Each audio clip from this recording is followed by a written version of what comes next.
여러분, 자기 자신이 좀 이쁘다고 생각하시는 분 손 드세요라고 안 할게요. 안 들을 거예요. 그러면 조금 이쁘다고 생각하시는 분 손 드세요. 요것도 안 할게요. 안 들어요. 이제 제가 다 알아요. 그러면 내가 좀 이쁘지는 않지만 평범하지는 하지, 평범해 라고 생각하시는 분 역시 손 들지 마세요. 옆 사람이 쳐다볼 것까지는 없어요. 그래도 내가 옆 사람보다는 낫지 하시는 분은 발을 꼼지락꼼지락 거려보세요. 따라서 합시다. 누가 뭐래도 나는 하나님의 걸작품이다. 명품 백을 사서 가지고 다닐 수 있어요. 명품 옷을 입을 수 있어요. 그리고 더 중요한 것은 저와 여러분이 명품 인생으로 살아야 되는 겁니다.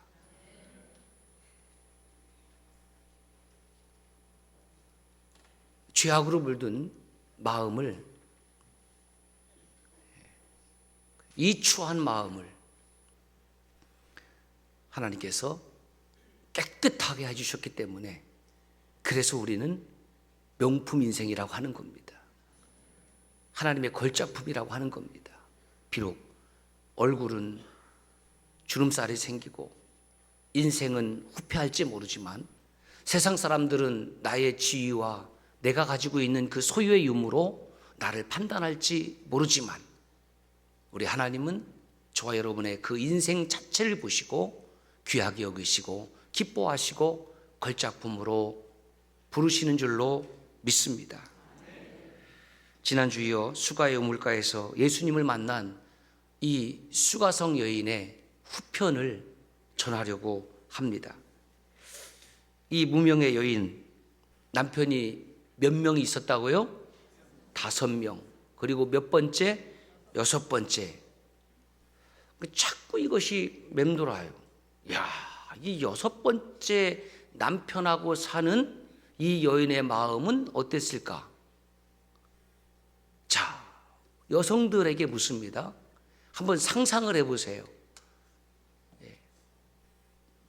지금 살고 있는 그 남편 말고 다른 남편을 찾아서 2번째, 3번째, 4번째, 5번째 고개를 절레절레 하시는 분이 계시는데 그 의미는 이런 의미가 있는 것 같아요. 지금 남편도 힘들어 죽겠는데 적절하지 않지만 양해를 구하고 그놈이 그놈이지 별 수 있간 뭐 이럴 수도 있어요. 여러분, 이 여인이 과연 더 나은 사람을 찾아서 이렇게 6번째까지 살고 있을까요? 우리 여성들 어떻게 생각하세요? 아, 이 사람도 안 되겠어. 2번째도 안 되겠어. 3번째도 안 되겠어. 여러분, 그렇게 2000년 전에 여성에게 선택권이 있었습니까? 없었습니다.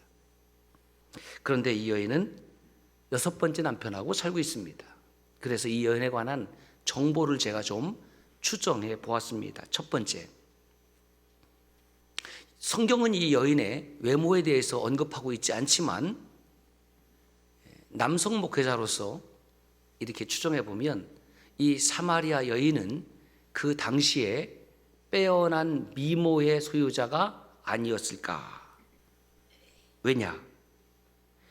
어떤 남자가 한 번 산 여인과 같이 살라고 하겠어요?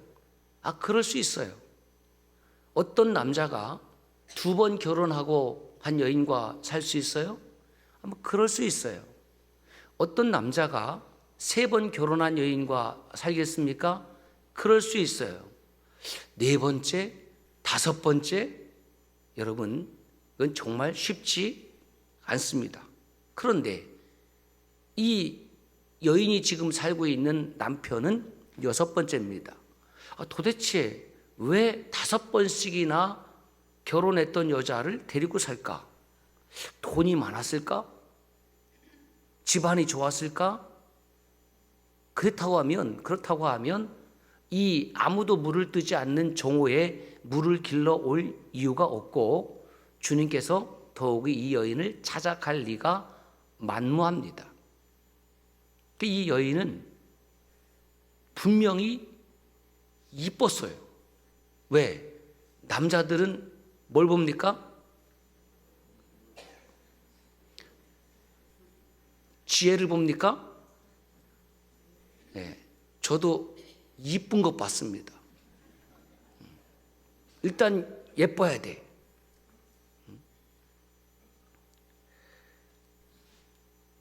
우리 주님은 그런데 우리와 차원이 다르시기 때문에 우리는 연약하고 어리석어서 눈에 보이는 것이 전부인 줄 알고 이쁘면 다라고 생각했는데 주님은 그것이 아니라 사무엘상 16장 7절에 보니까 사람은 외모를 보거니와 그 다음에 시작 나 여호와는 중심을 보느니라. 이 말씀이 없었다고 하면 우리 모두 우리 강남으로 가든지 성형외과로 가서 가장 잘생기게 가장 예쁘게 만들어야 돼. 왜? 하나님도 외모를 보신다고 하면 우리의 고칠 외모가 왜 없겠습니까? 그러니까 저를 보시되 너무 세세하게 뜯어보지 마세요.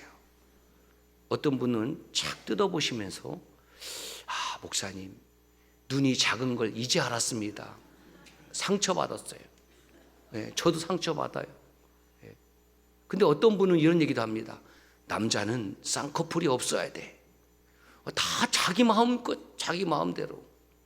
저한테 얘기하지 마시고 예, 저도 아내가 있거든요. 그러니까 자기 남편을 향해서 얘기를 하세요.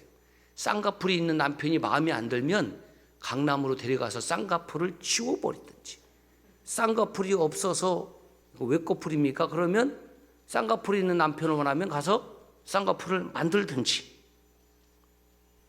하나님은 저와 여러분들이 어떻게 생겼느냐를 보시는 것이 아니라 지금 우리의 마음 상태가 어떤 상태인지를 보신다는 겁니다.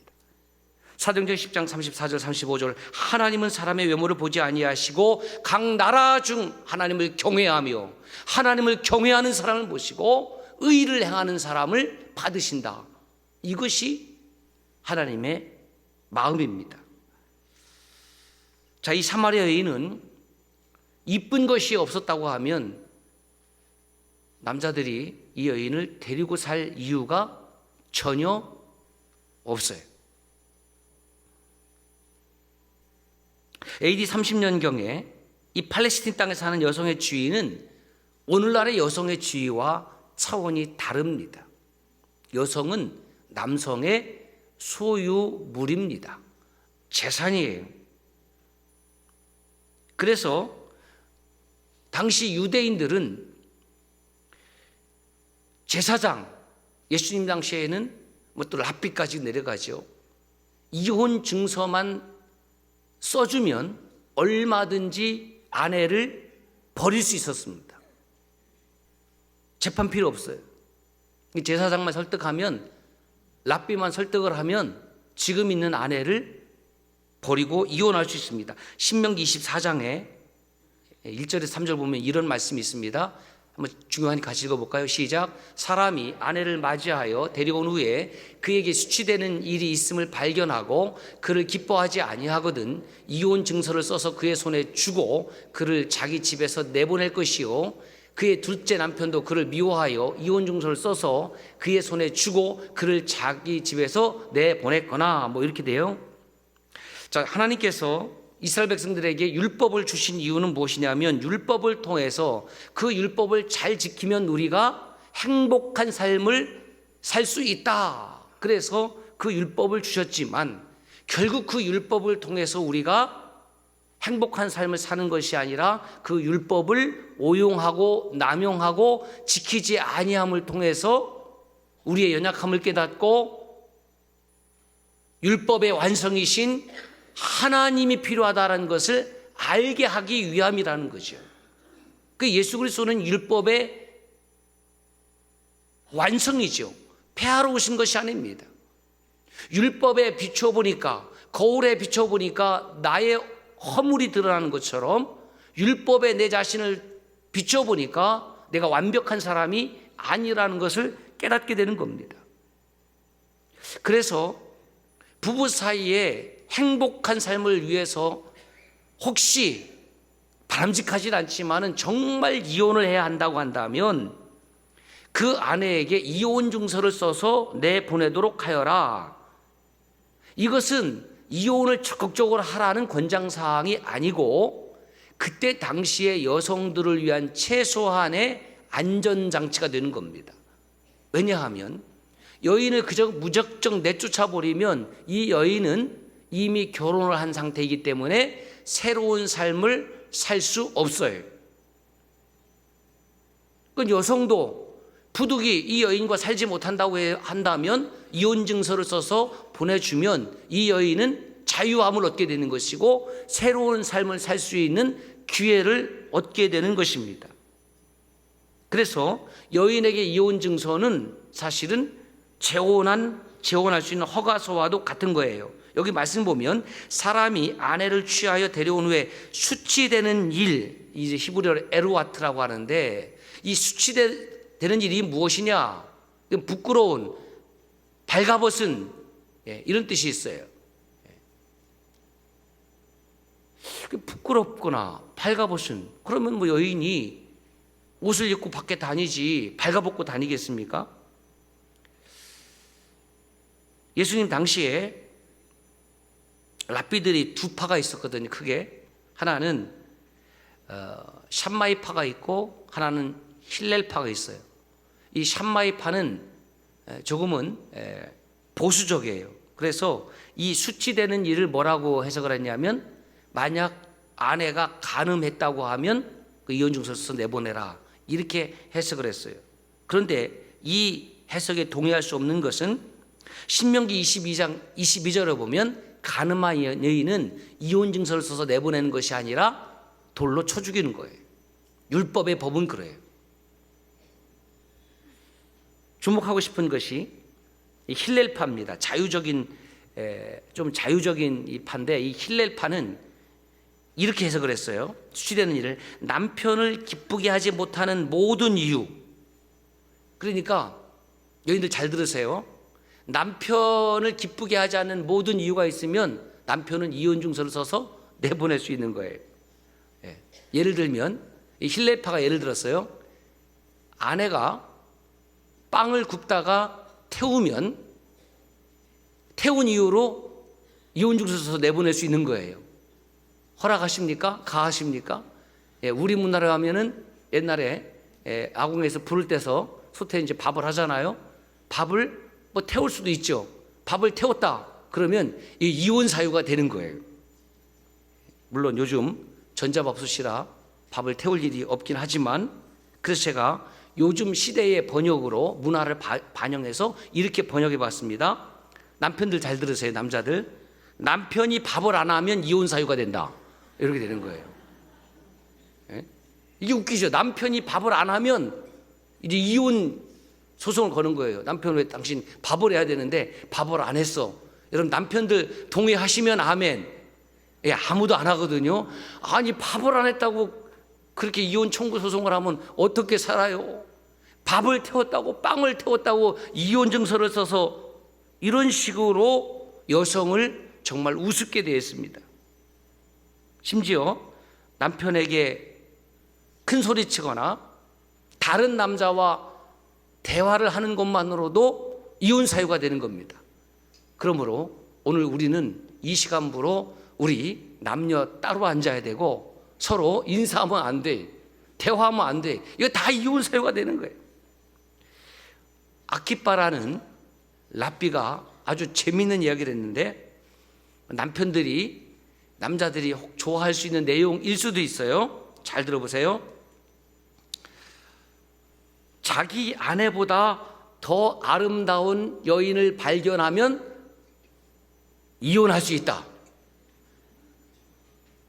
고개를 끄덕이시고 싶은 남자들이 있죠. 다시 한번 말씀드리면 자기 아내보다 더 아름다운 여인을 발견하면 이혼할 수 있다. 아무도 안 해나네, 그죠?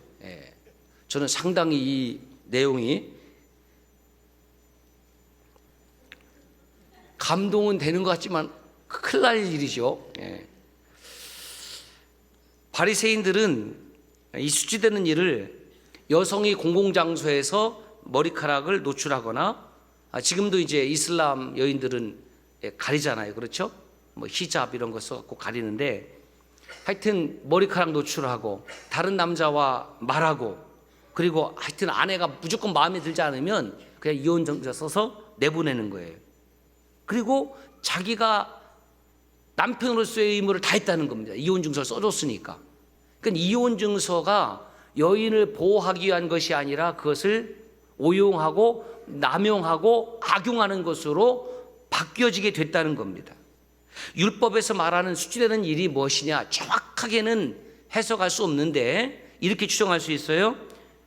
여성에게, 즉 아내에게 흉한 상처가 있거나 질병이 있거나 장애가 있거나 남편의 명예를 실추되는 일, 뭐 이 정도로 해석할 수 있습니다. 어쨌든 예수님 당시에도 자기 마음에 들지 않는다고 해서 아내에게 이혼 증서를 써서 아내를 내쫓는 일이 일반화되었다라는 것이에요. 문제가 있는 거죠. 자, 두 번째, 이 여인에 대한 정보입니다. 첫 번째부터 다섯 번째 남편, 그리고 여섯 번째 남편까지 이 남편과의 사이가 좋지 않았음에 틀림이 없었고 자녀도 없었을 것입니다. 만약에 다섯 번째 남편과 네 번째 남편과 세 번째 남편과 부부의 사이가 좋았다고 하면 헤어질 리가 만무하겠죠. 또 자녀가 있었다고 하면 자녀 때문이라도 같이 살았을 것 아니겠습니까? 그리고 이 여인이 남편과의 문제뿐만 아니라 동네 여인들과도 관계가 좋았다고 하면 혼자 물을 길러 오지 않았을 것이지요. 이 여인은 누가 봐도 살고 있지만 홀로 사는 여인입니다. 죽지 못해 마지 못해 사는 여인. 그 여인에 대한 세 번째 정보를 추정해 보는데, 이 여인은 고아나 노예 출신이었을 가능성이 높습니다. 왜냐하면 율법에는 이혼 증서를 써서 주면 이 이혼을 당한 여인은 자기의 친정으로 돌아가게 되어 있어요. 그러면 첫 번째부터 다섯 번째까지 이 아픔을 겪었는데 그 친정으로 돌아가야 될 거 아니에요. 친정이 변변치 못했거나, 그렇죠? 아니면 돌아갈 친정이 없었던 것이죠. 어디에도 내 아픈 마음을 하소연할 곳이 있었다 없었다? 없었다.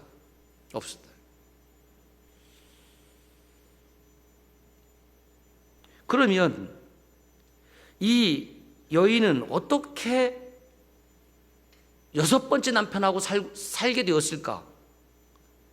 여러분, 그때 당시는 여전히 노예제도가 있었기 때문에 이 여인은 어쩌면 이리저리 팔려다니는, 다시 말해서 첫 번째부터 다섯 번째 남편은 이 여인을 데리고 살다가 실증이 나니까 팔았을 가능성이 있습니다. 그렇다면 신부는 노예겠지요. 그리고 이 여인을 그렇게 팔았다고 하면 한 동네에서 첫 번째부터 여섯 번째 남편이 같이 거주하지 않았을 거예요. 아무리 노예로 사고 팔더라도 그래도 사람인데 그 한 동네에서 이 남자 저 남자 그렇게 데리고 살다가 팔지는 않았을 것 같고, 이 동네 저 동네로 이 여인을 모르는 곳으로 팔려다녔을 가능성이 매우 높습니다.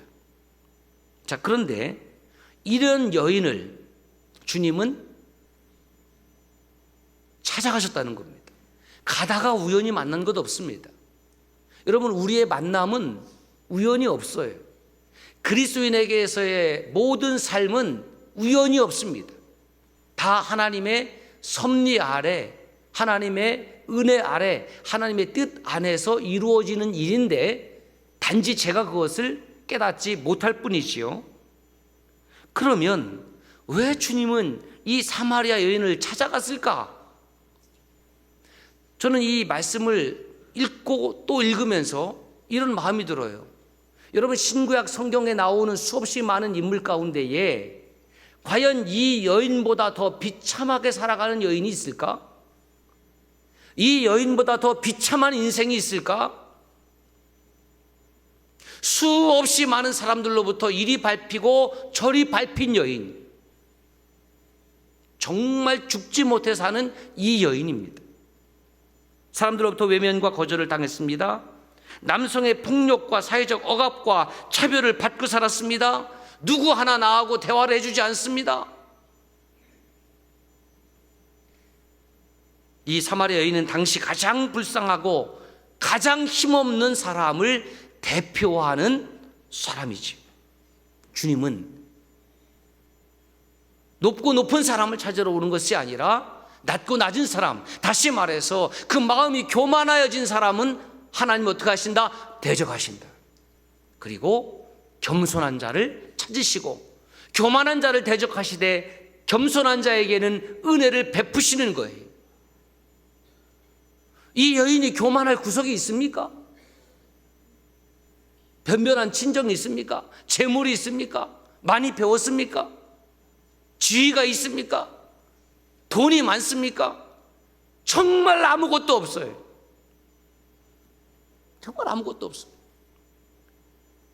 그래서 주님이 헤롯 왕을 찾아간 것이 아니라 가장 낮고 낮은 이 여인을 찾아가서, 그러면서 제가 이런 생각이 들어요. 그렇지, 주님은 가장 낮고 낮은 자리에 오셨는데, 가장 낮고 낮은 자리에 오셨기 때문에 사람 가운데에 가장 낮고 낮은 사람을 주님이 찾으시는구나. 여러분, 우리가 왜 하나님의 은혜를 내가 받지 못하고 내 안에 하나님의 은혜가 채워지지 못한지 아십니까? 그것은 하나님께서 은혜를 베푸시지 않기 때문이 아니라 내가 마음이 높아졌기 때문입니다. 내가 가난해지지 못했기 때문에 그렇습니다. 왜냐하면 하나님은 낮고 낮은 자의 마음을 찾으시기 때문에. 그래서 주님의 발걸음은 유다에서부터 예루살렘으로부터 이 사마리아 지역까지 찾아가시는 거죠. 누가 나를 알겠어? 나는 아무도 관심이 없어. 내 인생은 이렇게 살다가 이렇게 죽겠지? 하나님은 너 아니다. 내가 너를 알고 있다. 그리고 찾아가 주시는 겁니다. 주님의 발걸음은 지역의 경계를 허무는 거지요. 주님의 발걸음은 인종의 경계를 허무는 거지요. 주님의 발걸음은 차별의 경계를 허무는 것이지요. 주님의 발걸음은 남자와 여성 사이의 경계를 허무는 발걸음이었죠. 그러므로 전도, 선교라는 것은 경계를 허무는 일입니다. 그것이 선교요 전도입니다. 우리가 전도 물품을 준비하고 선물을 드리는 이유는 뭐냐 하면, 그 선물을 통해서 당신과 나 사이에 혹시 경계심이 있다고 하면 허무는 작업인 것이죠. 분명한 사실은 수가성 여인이 주님을 찾은 것이 아니라 주님이 수가성 여인을 찾았습니다. 요한 사도를 통해서 이렇게 말씀하시죠. 네가 나를 사랑한 것이 아니라 내가 먼저 너를 사랑하였음이라. 할렐루야. 우리가 잘나서 하나님을 찾은 것이 아니고, 내가 지혜로워서 하나님을 찾은 것이 아니고, 내가 똑똑해서 하나님을 찾은 것이 아니라 하나님이 나를 먼저 찾으셨다는 거죠. 예수님께서 이 여인을 찾으셨다는 거죠. 예수님을 몰랐습니다. 메사이아를 몰랐습니다. 그리스도를 몰랐습니다. 단지 언젠가는 메시아가 오겠지, 언젠가는 그리스도가 오겠지, 그 신앙이 이 여인에게 그 믿음이 있었다라는 겁니다. 그렇다고 하면 이 여인은 유대 여자임에 틀림이 없죠. 왜? 이방인은 이 메시아 신앙이 없거든요. 그 유대인 가운데에 하나님께서 택한 사람들 가운데에 가장 낮고 낮은 사람이 바로 이 여인이었다라는 겁니다. 아무도 거들떠보지 아니하는 여인. 구한 것이라고는 무엇입니까? 물 한 덩이 구하러 온 거예요. 물 한 덩이 구하러 온 거예요. 그런데 주님은 만났습니다. 주님은 대화를 통해서 말씀하셨습니다. 그 과정이 이 여인에게는 치유와 회복의 시간이었습니다. 이것이 예수님을 만난 그 당시의 모습이죠. 자, 예수님을 만난 후 이 여인이 어떻게 되었습니까? 물동이를 버려두고. 물동이를 버려두고라는 말씀을 읽을 때에 누가 생각이 납니까? 마치 베드로가 생각이 나더라고요. 요한이 생각나더라고요. 예수님을 진짜로 만나고 나니까 배와 그물을 버려두고 예수를 쫓았던 것처럼 이 여인은 자기가 구하는 물 한 덩이보다도 내가 메사야를 만났다라는 그 기쁨을 그 마을 사람들에게 알려야 되겠다. 마을 사람들과 나 사이에 있었던 커다란 경계의 벽은 어느덧 예수님의 말씀을 들음으로 허물어졌습니다. 자기 있었던 상처는 예수님과의 대화를 통해서 이미 치유받았습니다. 그래서 예수 그리스도는 복음입니다. 그래서 예수 그리스도는 저와 여러분의 영원한 기쁨입니다. 상상할 수 없는 강력한 은혜를 입은 사람. 그래서 물동이를 버려두고 마을로 달려갔습니다. 29절, 내가 행한 모든 일을 내게 말한 사람을 와서 오세요.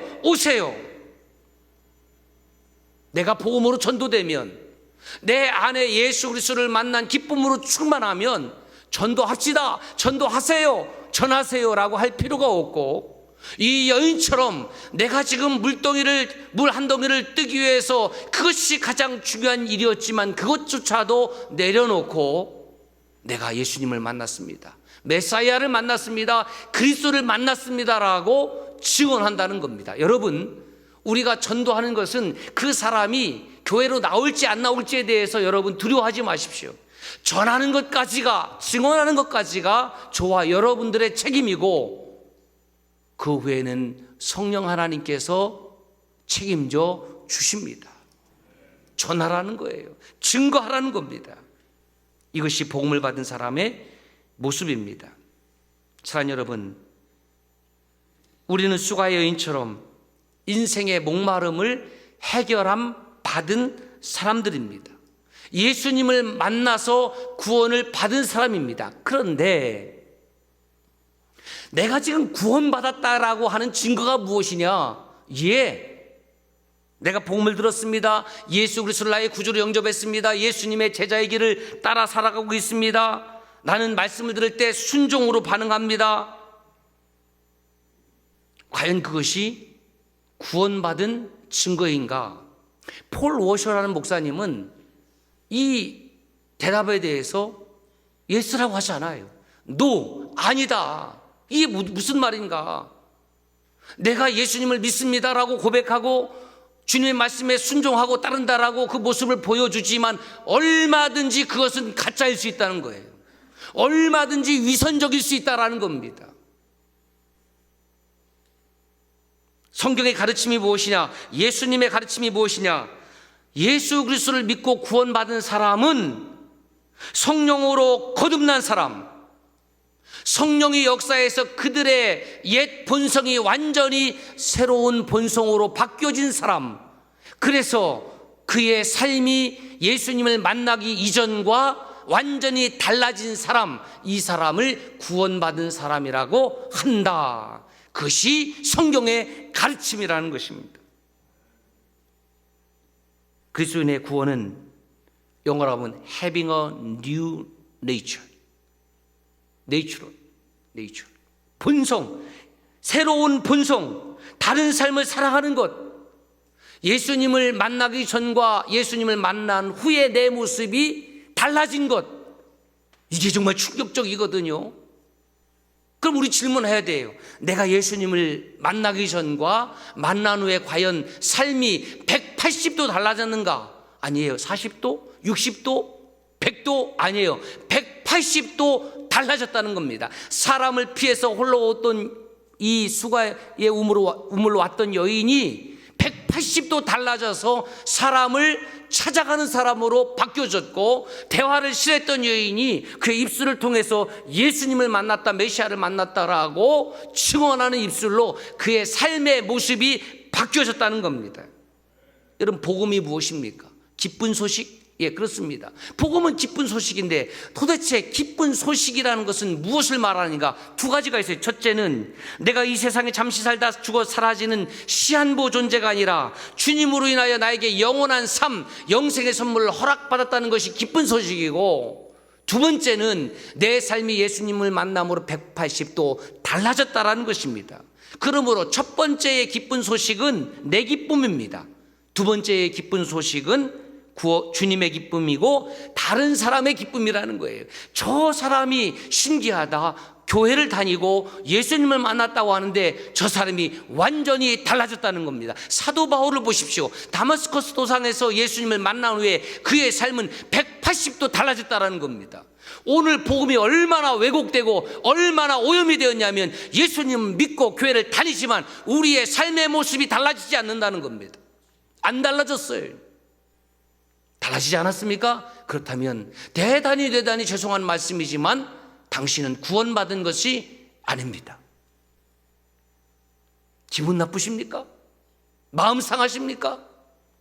이 세상의 거짓 복음이 무엇이냐면, 적당히 예수 믿어도 그냥 교회만 왔다 갔다 해도 구원받았습니다라고 구원받은 표를 남발하고 있으니까 그거에 사람들이 그런 줄 알고 그럭저럭 대충 적당히 그렇게 신앙생활을 하려고 합니다.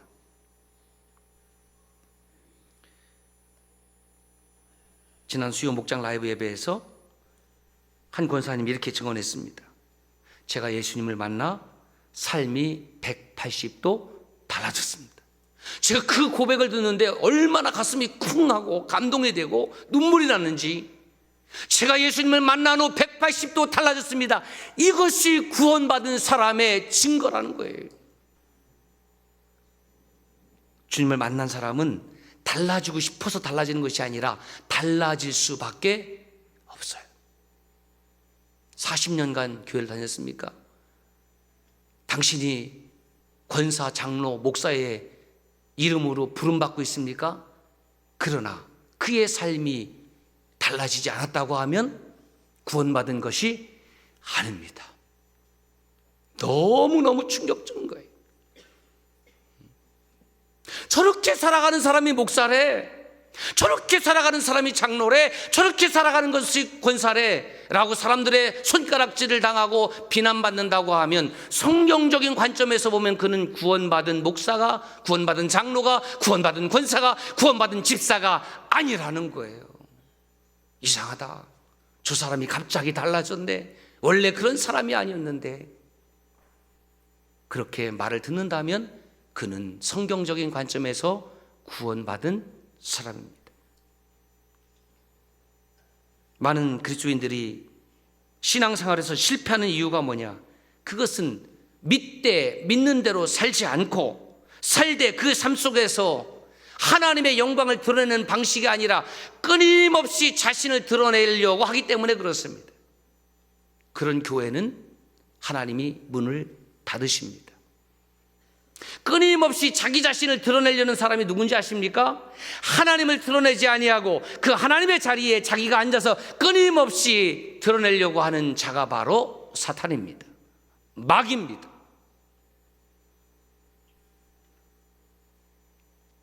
하나님은 우리가 어떤 사역을 하느냐보다 너의 삶이 어떻게 변화되었느냐, 달라졌느냐를 귀하게 여기십니다. 진짜 예수님을 만나고 메시아를 만나고 예수님을 따른다고 하면 바뀌어져야 합니다. 사마리아 여인 같은 성도는 우리 교회에 아무도 없습니다. 결혼 6번째 한 여인도 없고 이보다 더 가난한 성도도 없고 이보다 더 아픈 성도도 없어요. 그런데 이 여인은 진짜 예수님 만나고 진짜 바뀌었거든요. 그래서 말씀을 또다시 읽으면서 그런 생각이 들어요. 과연 누가 행복한 사람이냐? 사마리아 여인보다 경제적으로도 괜찮고 사회관계적으로도 괜찮고 사람들에게 인정받고 나름의 지위가 있고, 그런데 예수님을 겉으로만 만나고 바뀌지 않은 사람이 행복한 사람이냐? 비록 사람들 눈에는 하찮은 인생으로 보인다 할지라도 예수님을 만나고 바뀌어진 사람으로 사는 이 여인이 행복한 사람인가? 저 자신과 이 여인을 비교해 보니까 예수님을 만난 후에 이 여인이 훨씬 더 행복한 사람이 아닌가? 우리는 내가 원하는 물동이를 여전히 부여잡고 그것을 놓지 않으려고 안간힘을 쓰면서 그 물동이도 빈 깡통으로 가지고 가면서 예수를 증언하려고 하지 않는다고 하면 우리는 구원받은 사람이 아닙니다. 사마리아인은 사랑받는 것이 무엇인지 몰랐을 것입니다. 어쩌면 사랑이 무엇인지도 몰랐을 것입니다. 나는 그렇게 살다 그렇게 죽는 팔자라고 생각했는지도 모르겠습니다. 그런데 이 여인은 바뀌었습니다. 말씀의 상상력을 추가해 봅니다. 마을에 들어가서 예수님 만났다는 소리를 전했습니다. 메시아를 만났다는 소리를 전했습니다. 그리고 지금 같이 살고 있는 남편에게도 내가 메시아를 만났습니다. 기쁨으로 충만한 그 여인을 보고 남편이 이렇게 반응했을 것 같아요. 아침에 뭐 잘못 먹었나? 여러분, 그런 소리를 들어야 되지 않겠습니까? 저 사람이 뭐 잘못 먹었나? 기쁨으로 충만한 얼굴을 본 적이 없습니다. 그렇게 환한 얼굴을 본 적이 없습니다. 그렇게 행복한 얼굴을 본 적이 없는데, 나랑 살 때는 맨날 인상이 딱딱하고 굳었는데 이 여인이 물들어 갔다 오더니 기쁨으로 환한 거예요. 여러분, 우리가 예수님을 만나는 예배를 드린다고 하면, 영과 진리의 예배를 드린다고 하면, 성부 성자와 성령 삼위일체 하나님의 영광의 신비를 체험하는 예배를 드리고 난 후에 저와 여러분들의 얼굴은 기쁨으로 충만한 얼굴이 될 줄로 믿습니다. 그게 진짜 구원받은 사람.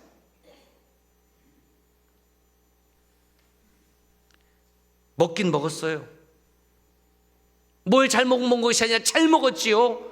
무엇을 먹었습니까? 그 우물에서 주님의 말씀을 먹었지요. 주님의 영생수를 마셨지요. 아내의 변화가 시작되었고 그 변화된 삶이 남편으로 흘러 넘쳐서 이제는 남편을 존중하고 사랑하는 여인으로 살았을 것임에 틀림없습니다. 왜? 이 여인은 진짜 예수님을 만났거든요. 그리고 복음으로 그 동네를 섬겼을 것입니다. 그리고 사마리아 지역의 그 수가성에 예수 그리스도의 교회가 세워지는데 이 여인은 분명 앞장서서 헌신했을 것이고, 복음 받은 이 여인 하나 때문에 그 6번째 남편조차도 분명히 아내의 변화된 모습을 보고 함께 사마리아 교회를 세웠음에 틀림없다고 저는 확신합니다. 사도행전 8장, 사도행전 9장에 보면 빌립과 베드로와 요한과 사도 바울까지 이 사마리아 교회를 방문해서 말씀으로 사마리아에서 복음을 듣고 예수 그리스도를 섬기는 그리스도인들을 굳게 하였다고 기록하고 있습니다. 여러분, 예수님을 진짜 믿는다고 하면 예수님을 만나기 전과 후는 반드시 달라져야 됩니다. 여러분들은 지금 어떻게 달라졌습니까? 아니, 지금 어떻게 달라지고 계십니까?